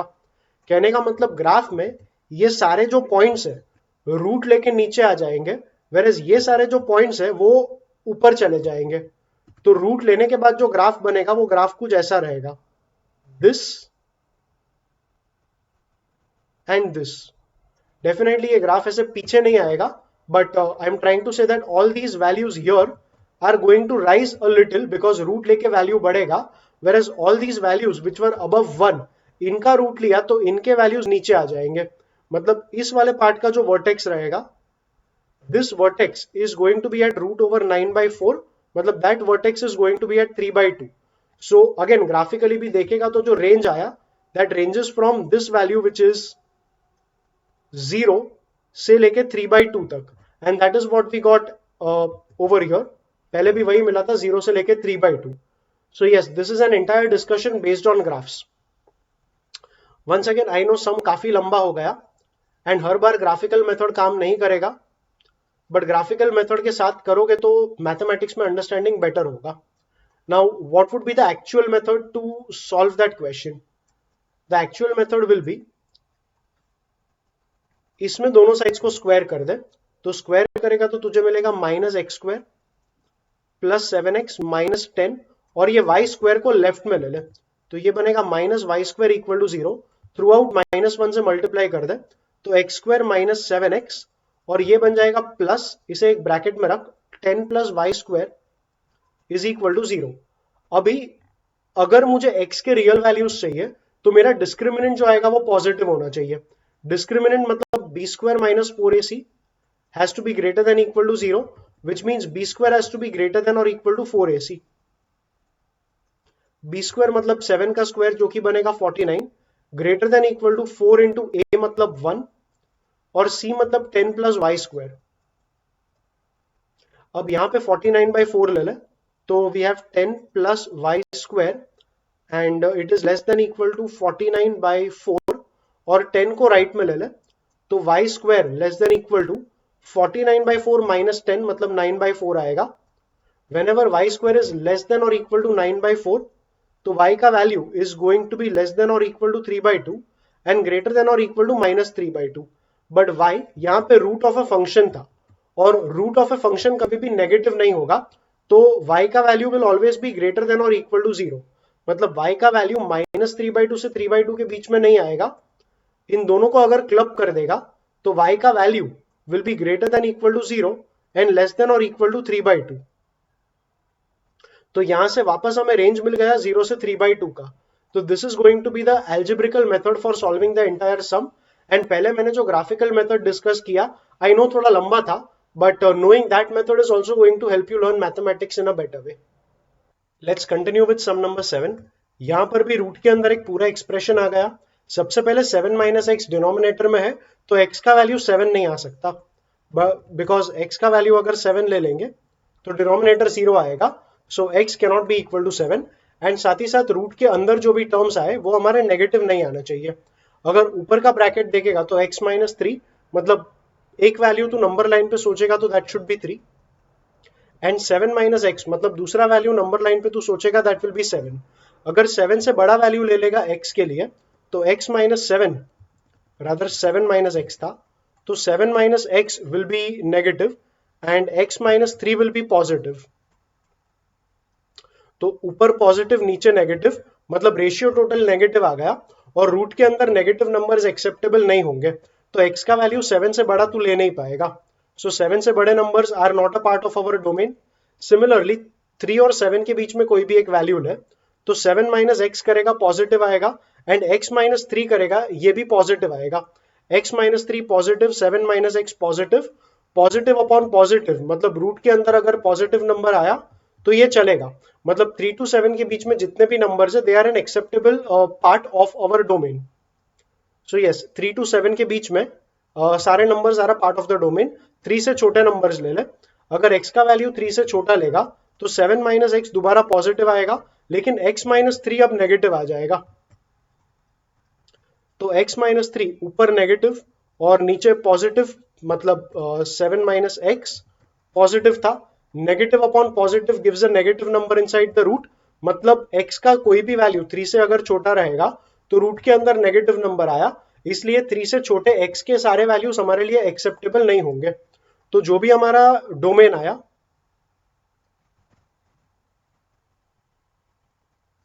we got the domain as set of all real numbers lying between 3 and 7. Whether 3 and 7 will be included or not ये भी देख ले। x not equal to 7 तो हमने डिस्कस कर लिया बिकॉज डिनोमिनेटर 0 आएगा। x को अगर 3 डालेगा तो ऊपर 0 आया और नीचे 7 माइनस 3 मतलब 4 आया। 0 upon 4 will be 0 and root 0 will be 0। तो x इक्वल टू 3 पे तेरा फंक्शन एग्जिस्ट तो करता है, which is why 3 is going to be a part of the domain. And finally इसका आंसर आएगा domain is the set of all real numbers lying between 3 and 7 with 3 included in the domain and 7 not included in the domain. अब range find कर, तो range find करने के लिए इसको वापस y डाल दे। So y equal to root over x minus 3 upon 7 minus x. The strategy will be isolating x, मतलब x को y के टर्म्स में लेकर आ और चेक कर ले y का कौन सा वैल्यू एक्सेप्टेबल है या एक्सेप्टेबल नहीं है। दोनों साइड्स को स्क्वायर कर, तो y square is x minus 3 upon 7 minus x. इसको लेफ्ट में ले ले तो ब्रैकेट ओपन करके आएगा 7y square minus x y square equal to right में आ जाएगा x माइनस 3। फिर 3 को यहां पर ले ले, इसको राइट में ले ले तो 7y square plus 3 that will be x plus x y square. x common ले ले तो y स्क्वायर प्लस 1 आएगा एंड y स्क्वायर प्लस 1 नीचे ले ले तो x का वैल्यू बनेगा 7y square plus 3 upon y square plus 1। अब वाई स्क्वायर प्लस 1 0 होगा, उन्हीं वैल्यूज पे तेरा मतलब जिधर जिधर वाई स्क्वायर प्लस 1 0 आएगा वो वैल्यूज ऑफ y तेरा एक्सेप्टेबल नहीं रहेगा। बट नोटिस कर y square is always going to be a positive number and plus 1 करेगा तो नंबर हमेशा 0 से बड़ा ही होगा। बेसिकली ये डिनोमिनेटर 0 कभी आ ही नहीं सकता, no matter what value of y you take. इसलिए y के सारे रियल वैल्यूज एक्सेप्टेबल है, और y के सारे रियल वैल्यूज एक्सेप्टेबल होना मतलब रेंज जो रहेगा that will be the set of all real numbers. So for this sum range becomes the set of all real numbers. इस सम में दोबारा ग्राफ के हिसाब से सोचेगा तो ये लीनियर अपॉन लीनियर का ग्राफ बनेगा, बट उसका रूट लेना पड़ेगा। तो लीनियर अपॉन लीनियर का जो ग्राफ है उसी ग्राफ को थोड़ा ट्रांसफॉर्म करके इस फंक्शन का भी ग्राफ मिल जाएगा। बट इतना ज्यादा सोचना, मतलब इतना डेप्थ में ग्राफिकल कैलकुलेशन करना जेडबल मेंस या इवन एडवांस में थोड़ा कम पूछते हैं। एडवांस में एक्चुअली पूछ सकते हैं, बट मेंस में इतना डीप सोचना थोड़ा कम पूछते हैं। They do ask in certain questions, but for the time being just while solving the text book questions इतना डीप में जाना जरूरी नहीं है। सो for this particular function you can ignore the graph and yeah, the algebraic method is discussed over here. You can keep in mind the algebraic method for solving that sum number f. Continue कर, सम number g लेना है आगे। अब ये वाला सम graphically हो जाएगा, but एक बार पहले अलजेब्रा से आंसर्स निकाल ले। So first of all we need the domain. Domain के लिए कॉन्सेप्ट क्लियर है कि हमें बस रूट के अंदर एक नेगेटिव नंबर नहीं चाहिए और रूट के अंदर का नंबर 0 आएगा तो चलेगा। So we need 16 minus x square to be greater than और इक्वल टू 0। एक्स स्क्वायर को राइट में ले, so x square less than equal to 16, मतलब x should lie between 4 and -4। So जो डोमेन आ गया that is set of all values ranging from -4 to +4 and -4 to +4 included, इसलिए मैंने square bracket बनाया। अब रेंज के लिए fx को y ले ले और दोनों साइड्स को स्क्वायर कर दे, तो y square will become 16 minus x square. X square goes on the left, y square on the right, तो x स्क्वायर बन जाएगा 16 माइनस वाई स्क्वायर। अब रूट ले ले तो x का वैल्यू आएगा प्लस और minus of root over 16 minus y square. अब x का वैल्यू तो +4 टू -4 में वैसे ही रेंज कर रहा था, y का वैल्यू भी सिमिलरली देखेगा, तो 16 minus y square has to be greater than और इक्वल टू 0। तो वाई स्क्वायर लेस देन 16 आएगा, तो तू कहेगा y का value should be between -4 to +4, but क्योंकि y का value was positive root of a function, y का value was already greater than और इक्वल टू 0, तो यहां से अगर y का वैल्यू -4 +4 के बीच में आया और यहां से y का value greater than equal to 0 आया, इट मींस कि जो रेंज रहेगा मतलब y के सारे values they have to range from 0 to 4. So range of the given function will be 0 to 4 and domain of the function will be -4 to +4. अब graphically कैसे किया वो भी समझ ले. अगर इसको स्क्वायर करेगा और एक्स स्क्वायर को लेफ्ट में लेगा तो ये इक्वेशन बन गया x square plus y square equal to 16. This represents a standard circle, मतलब a circle whose center is origin and r square 16 है, मतलब radius of the circle will be equal to 4. तो ग्राफ ड्रॉ करेगा, ये centre origin आ गया और radius 4 लेके एक सर्कल ड्रॉ कर ले, बट सर्कल ड्रॉ करेगा तभी y के सारे पॉजिटिव वैल्यूज ही चाहिए और x के सारे ही वैल्यूज एक्सेप्टेबल होंगे. If y takes only positive values तो ग्राफ सिर्फ फर्स्ट और सेकंड क्वाड्रेंट में आएगा, because third and fourth quadrant में तो y का वैल्यू नेगेटिव आ गया. So the graph will actually be the graph of a semicircle and not a circle. Now if this becomes your graph, clearly x के जो values occupy हुए हैं, x के all values from -4 to 4 are occupied, so domain will be set of all real numbers from -4 to 4. whereas range के लिए देखेगा तो range के लिए सिर्फ 0 से लेके 4 तक के values ही occupied है, तो यहाँ पे आएगा 0,4 and the range is all real numbers ranging from 0 up to 4. So which is why you see that the range we got here is from 0 to 4. So yes, this is where we are done with certain sums based on domain and range. ये sums में काफी सारा discussion था, काफी सारे और नए नए ट्रिक्स तुमने सीखे हैं. So just make sure that these are the kind of sums you practise well.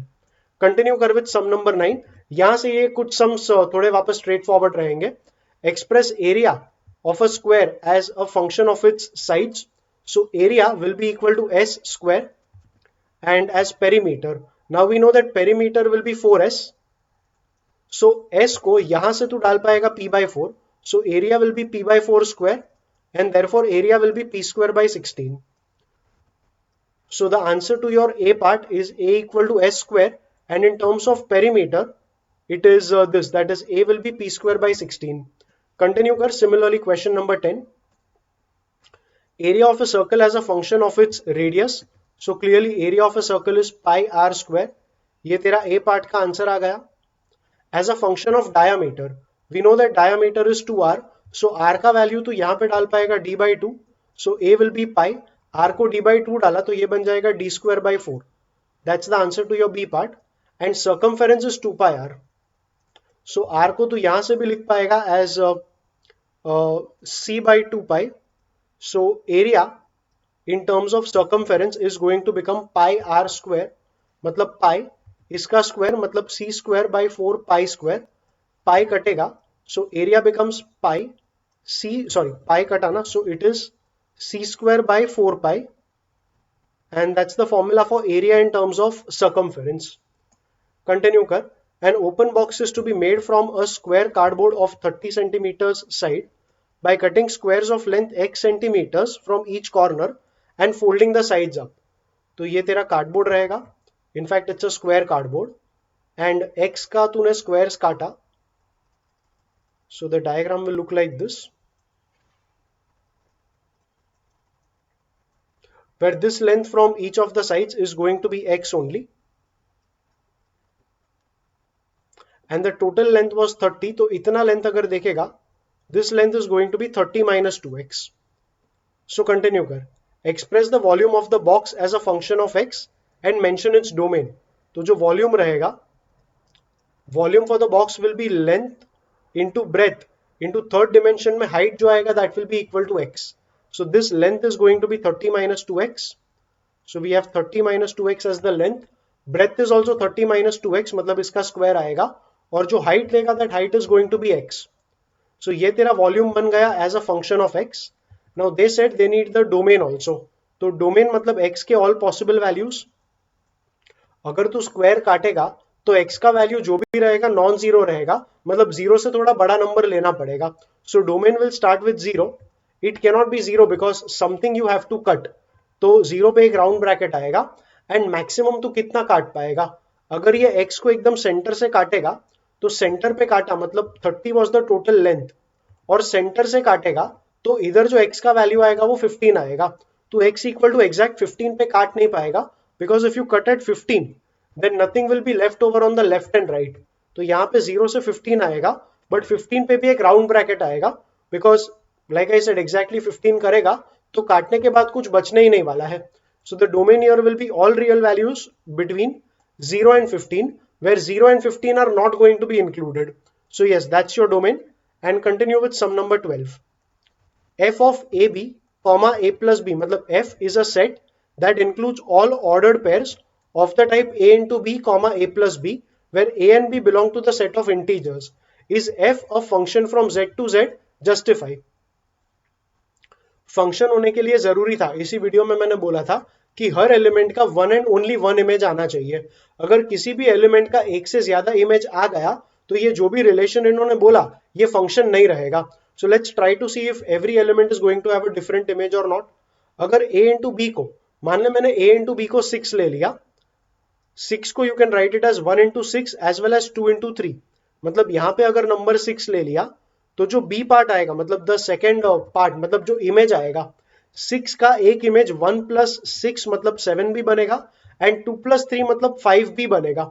मतलब 6 का एक एरो निकल के 7 पे जाएगा और एक एरो निकल के 5 पर भी जाएगा, because 6 like I said was 1 into 6, that becomes the number in your domain. And codomain में जो नंबर आएगा that will be a plus b. तो 6 के लिए 1 प्लस 6 किया तो 7 पे एरो गया, और 6 को ही 2 इंटू 3 सोचेगा, मतलब a इंटू बी मतलब 2 इंटू 3 सोच, तो 2 प्लस 3 करके 5 भी आएगा। तो 6 का एक इमेज 5 पर भी गया। Because you are seeing an element having more than one images, clearly ये तेरा जो सेट है it is violating the definition of functions. मतलब ये जो भी सेट रहेगा it is not going to be a function. So the answer to that question is f a function from Z to Z? No, it is not a function from Z to Z, because clearly it violates the definition of a function, because one element I see is having more than one images in the codomain. So yeah, that's it with sum number 12. Let's continue with the next sum. Okay, so textbook में एक marking का error है। 13th question print हुआ ही नहीं है, सीधा 14th question है। So let's continue with the 14th question. Check the injectivity and surjectivity of the following functions. Injective functions मतलब one one functions. One one functions मतलब domain के हर एलिमेंट का एक यूनिक इमेज बनेगा कोडोमेन में। मतलब अगर डोमेन के दो एलिमेंट्स का इमेज सेम आ गया तो उसे हम वन वन फंक्शन नहीं कहेंगे। सिमिलरली सर्जेक्टिविटी मतलब onto functions. Onto function का दूसरा नाम होता है सर्जेक्टिव फंक्शंस। ऑन टू मतलब कोडोमेन का हर एलिमेंट अगर इमेज की तरह ऑक्यूपाई हो जाएगा तो उसे हम कहेंगे ऑन टू फंक्शंस।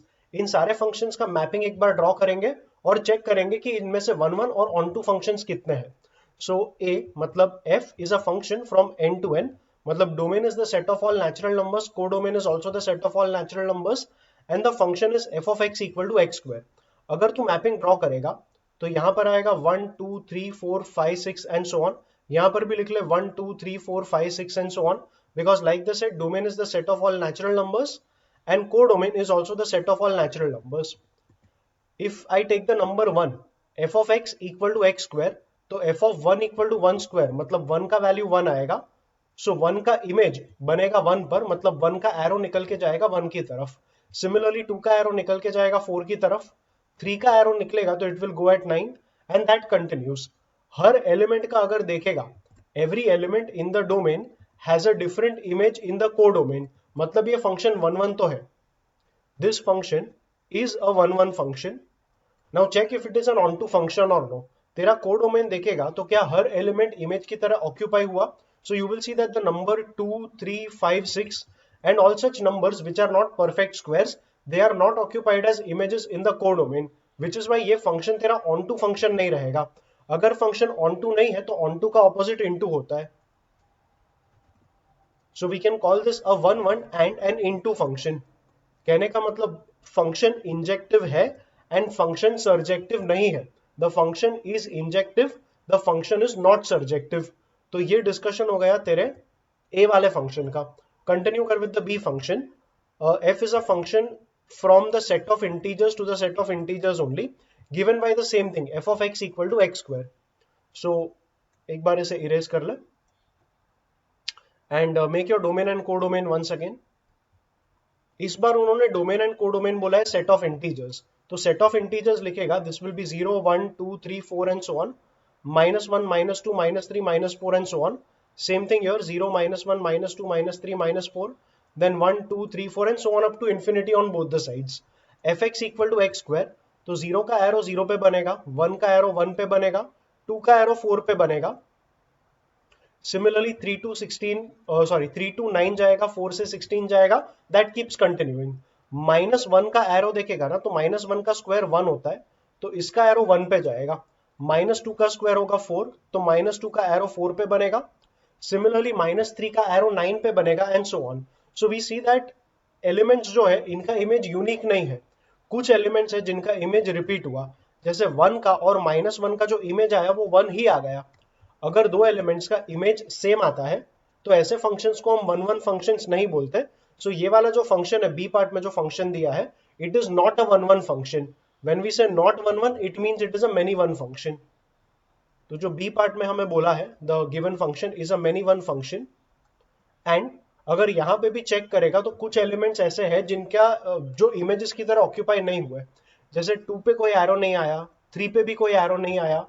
तो कुछ इमेजेस या कुछ ऑब्जेक्ट्स कोड डोमेन में अनऑक्यूपाइड रहने की वजह से ये फंक्शन एक ऑन टू फंक्शन भी नहीं रहेगा।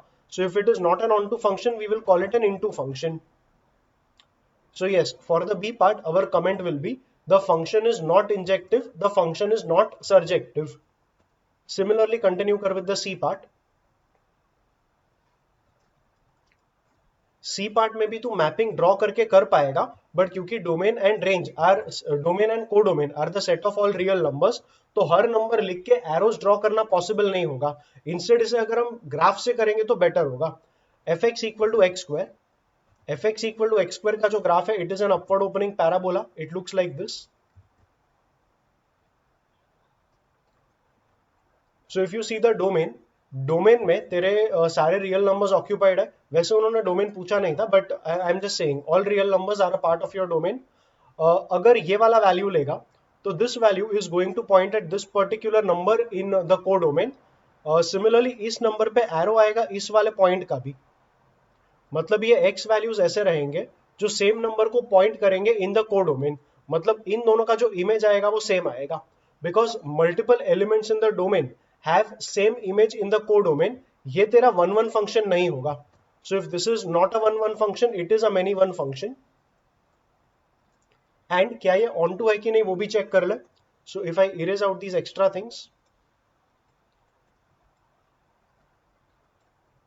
yes, if you check this entire graph you will realize कि y के सारे पॉजिटिव वैल्यूज ऑक्यूपाइड है इंक्लूडिंग द नंबर 0। मतलब जो रेंज है दैट इज फ्रॉम 0 से लेके इंफिनिटी तक, negative numbers are not occupied. If negative numbers are not occupied and codomain तेरा set of all real numbers था, मतलब कोडोमेन में नेगेटिव नंबर्स का कोई प्री इमेज नहीं रहेगा। Negative numbers will not be occupied as images of any numbers of the codomain, which is why ये जो फंक्शन बनेगा it is going to be not an onto function, means it is going to be an into function.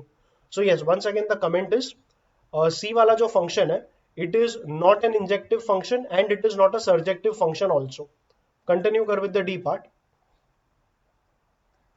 Okay, इस बार f of n to n मतलब set of all natural numbers to natural numbers, fx equal to x cube। Arrows draw नहीं करेगा तो verbally भी हम predict कर सकेंगे। 1 का एरो बनेगा 1 पर, 2 का बनेगा 8 पर, 3 का एरो जाएगा 27 पर। So every element is going to have a unique image which makes this function a one one function. But in between 1 and 8 तेरा 2 3 4 5 6 7 इन नंबर्स पे किसी का एरो नहीं आएगा। तो there are elements in the codomain which are not images of any element in the domain. तो because codomain के सारे एलिमेंट्स ऑक्यूपाई नहीं हुए, इसलिए ये वाला फंक्शन ऑन टू फंक्शन नहीं रहेगा। So the function is a one one and into function. Similarly इधर आ जा, R to R fx equal to x cube. Once again domain and codomain are set of all real numbers. तो mapping draw करने से better graph draw कर ले, इससे हमें बेटर आइडिया मिलेगा। fx equal to x cube का graph plot करेगा तो ऐसा ग्राफ आएगा। इफ यू रियलाइज कोई भी एक x वैल्यू लेगा तो उसका एक ही करस्पॉन्डिंग y वैल्यू आएगा। अदर वे राउंड, अगर कोई एक y वैल्यू लेगा तो एक y के ऊपर एक ही x पॉइंट करेगा। मतलब किसी भी y वैल्यू डोमेन के कोडोमेन के किसी भी नंबर का डबल प्री इमेजेस नहीं आएगा। मतलब every number of the codomain is going to have one and only one pre image in the domain. मतलब डोमेन के हर एलिमेंट का एक यूनिक इमेज बनेगा। डोमेन के हर एलिमेंट का यूनिक इमेज बना, इसलिए ये वाला फंक्शन एक वन वन फंक्शन होगा। एंड चेक कर, अगर ये ग्राफ देखेगा ना तो सारे रियल नंबर्स ऑक्यूपाई होते हैं on the Y axis, because all real numbers are occupied and codomain भी set of all real numbers था, इसलिए ये वाला फंक्शन एक ऑन टू फंक्शन होगा। So yes, fx equal to x cube for the e part is going to be a 1 1 and onto function, and in the words of the question, it is an injective and a surjective function. Continue kar with the next part. Show that if f is a function from a to b and g is a function from b to c, if these are 1 1 functions, then g of f is also 1 1. When they say g of f, left में तेरा function f होगा और right में तेरा function g होगा। मतलब f becomes the domain and g becomes the codomain। अगर एक फंक्शन बनाएगा f from set a to b, let's take this to be set a, let's take this to be set b, and let us just say that there are elements a1 a2 a3 in the set a, and let's take three elements b1 b2 b3 in the set b। उन्होंने क्या बोला कि f of a to b is a one one function, मतलब हर element का अलग image बनना चाहिए। सो a1 से b1 इमेज बना, a2 का b3 बना और a3 का b2 बना, जस्ट फॉर एग्जांपल। सिमिलरली यहां पर सेट c ले ले और c के इमेजेस बना ले c1 c2 c3, तो ये तेरा फंक्शन f हो जाएगा, बिकॉज a से b का जो एरोज है that is for the function f। Similarly g का जो एरोज बनेगा they will be from set b to set c, because g का डोमेन b है और कोडोमेन c है। And they have said that g of the function g from b to c is also 1 1। मतलब यहां से भी जो arrows बनाएगा उसमें हर एलिमेंट को एक यूनिक इमेज दे दे। सो b1 का c3 ले ले, b3 का c2 ले ले और b2 का c1 ले ले।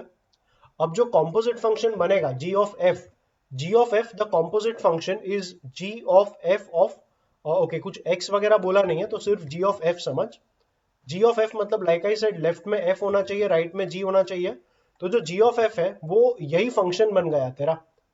अब क्योंकि तेरा a to b और b to c ये दोनों फंक्शंस तेरे वन वन फंक्शंस थे, g of f जो फंक्शन बनेगा ना उसका ऑर्डर्ड पेयर्स कुछ ऐसा दिखेगा, a1 c3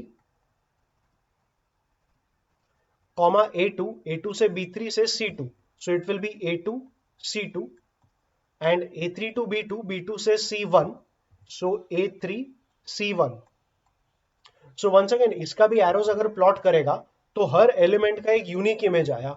जैसे a1 का इमेज आ गया c3, a2 का इमेज आ गया c2 एंड a3 का इमेज आ गया c1। ये मैंने बहुत सिंप्लीफाइड एग्जांपल कंसिडर करके एक्सप्लेन किया, बट थोड़ा सोचने का ट्राई कर। अगर यहाँ पर हर एलिमेंट का अलग इमेज बनेगा और यहाँ पर हर एलिमेंट का भी अलग इमेज ही बनेगा, तो करस्पॉन्डिंग इधर जो भी एलिमेंट रहेंगे उनके जो फाइनल इमेजेस बनेंगे वो अलग अलग ही रहेंगे, because every element in the domain will have a different image in the codomain. That is why the composite function is eventually going to be a one-one function only. Similarly 15th वाला देख ले। 15th वाला में उन्होंने बोला कि अगर दोनों functions onto रहेंगे तो composite function onto रहेगा, ये हमें प्रूव करना है। You can take the very example I have taken here। ये सारे functions वन वन तो थे बट फिलहाल onto भी है। onto मतलब यहाँ पर पूरा का पूरा B set occupied रहेगा as images, और फंक्शन है तो ए के सारे एलिमेंट का कोई ना कोई इमेज तो होने ही वाला है। बेसिकली जितना एलिमेंट यहाँ पे रहेगा, मान ले यहाँ पे 10 एलिमेंट होते हैं और यहाँ पे भी 10 एलिमेंट होते हैं, तो 10 एलिमेंट का 10 अलग अलग इमेजेस बनने ही वाला था। You can not have 11 elements over here, because 11 elements हो गए तो कोई ना कोई एलिमेंट अनऑक्यूपाइड रहेगा, एंड अनऑक्यूपाइड मतलब जो फंक्शन रहेगा वो तेरा ऑन टू फंक्शन नहीं रहेगा, and that violates the condition of the question. So जितना एलिमेंट इधर उतना ही एलिमेंट इधर, एंड इनफैक्ट हर एलिमेंट का अलग इमेज बनेगा for making it an onto function. You can say let's not make it a one one function. So यहाँ पे अगर तू मान ले 12 एलिमेंट लिया और 12 एलिमेंट का 10 इमेजेस बना, और if you want you can take a simplified form, let's take an element a4 here and a4 का इमेज b1 बना ले। अब ठीक है, वन वन नहीं है, ऑन टू फंक्शन ले लिया मैंने, और यहाँ पर एक c, okay you can not take an extra element here because सारे एलिमेंट का कोई ना कोई इमेज होना जरूरी था। If you take another element c4 here, ये पॉसिबल नहीं है बिकॉज C4 का इमेज की तरह ऑक्यूपाई होने के लिए एक और एरो लगेगा, एंड एक और एरो मतलब elements will start having multiple images. In that case ये फंक्शन ही नहीं रहेगा। तो इन दैट केस सी में जितने एलिमेंट्स रहेंगे they have to be either equal to the elements of B और they have to be less than the elements of B. तो मान ले यहां से C1 को मैं एलिमिनेट करता हूं एंड लेट अस से I have only 2 elements in the set C। तो यहाँ पे B2 का जो इमेज बनेगा let say that is being occupied as C2। अब अगर नोटिस करेगा तो तेरा f फंक्शन ऑन टू आ गया, g function onto to आ गया। कॉम्पोजिट फंक्शन देख, इन सारे एलिमेंट्स का जो इमेज है वो C2 और C3 बनने ही वाला है बिकॉज A4 का B1 और B1 का C3 मतलब एक बना गया, एक ऑर्डर्ड पेयर बना A4 C3। A1 C3 will be the next ordered pair, A2 C2 will be the next ordered pair and A3 C2 will be the next ordered pair। Because ये तेरा G में occupy हो रहा था, composite function में भी ये दोनों ऑक्यूपाई होने ही वाले थे। Basically if these two functions are onto functions then the composite function g of f is also an onto function. ध्यान में ये रखना कि when you say g of f, left में तेरा फंक्शन f आएगा और राइट में तेरा फंक्शन g आएगा। So this was the entire discussion of 14th and 15th sum, and take the 16th question. If f of x is 3 into 4 power x plus 1, find f of minus 3. You just have to replace x with minus 3 on both the sides. तो ये बनेगा 3 into 4 power minus 3 plus 1 मतलब minus 2। तो ये बन जाएगा 3/16। इस video को मैं यहीं पर एंड करूंगा। डेफिनेटली इसके आगे और भी बहुत सारे सम्स है एक्सरसाइज में, but all these questions are based on logarithms. तो क्योंकि ये सारे सम्स एक अलग कॉन्सेप्ट के ऊपर बेस्ड है, I have continued with these questions in the very next video in the playlist. So in case if you are referring the playlist, the very next video is based on sums of logarithms, मतलब 17 से लेके जो भी last वाला सम है वो मैंने next video में सॉल्व किया है। And in case you don't know where the playlist is, I'll put a link of that playlist in the description, and you can check the videos in the playlist. So yes, this is it with this particular video, and the further sums from question number 17 onwards are continued in the next video. Thanks for watching.